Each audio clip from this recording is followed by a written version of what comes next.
ഓം പരാശക്തി നമ. ആശ്രമത്തിലെ ആദ്യകാലം. അന്നൊക്കെ അമ്മ മിക്കവാറും ഭക്തന്മാർക്കിടയിലായിരിക്കും. അമ്മയെ കണ്ടതിന് ശേഷം വീണ്ടും വീണ്ടും വരുന്നവരുണ്ട്. ചിലർ വരാൻ താമസിക്കുമ്പോൾ കരുണാമയി കാരണം ചോദിക്കും.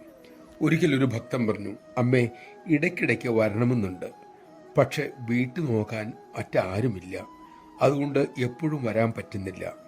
പുഞ്ചിരിയോടെ അമ്മ പറഞ്ഞു, മോനെ, ആരാ ശരിയായ കാവൽക്കാരൻ? ഈശ്വരനാണ് ശരിയായ കാവൽക്കാരൻ.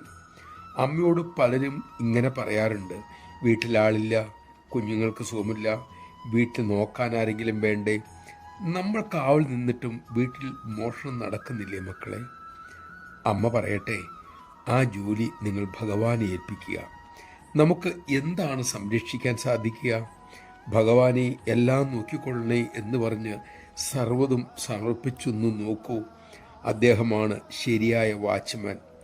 ആ വാച്ച്മാൻ ചുമതലയേറ്റാൽ പിന്നെ ഒരു കള്ളനും നമ്മുടെ വീട്ടിൽ കയറില്ല, ഒരു കൊലയും നടക്കില്ല. മറ്റു വാച്ച്മാൻമാർ വാച്ചു നോക്കിയേ കൂലു നോക്കിയേ ജോലി ചെയ്യൂ. അതിനാൽ ഈശ്വരനെ ഏൽപ്പിക്കൂ. നമഃശിവായ. നമുക്ക് നമ്മെ അമ്മയുടെ തൃക്കരത്തിൽ ഏൽപ്പിക്കാൻ സാധിക്കട്ടെ. അതിനുള്ള വിവേകവും ശക്തിയും ധൈര്യവും അമ്മ തന്നെ നമുക്കേകട്ടെ.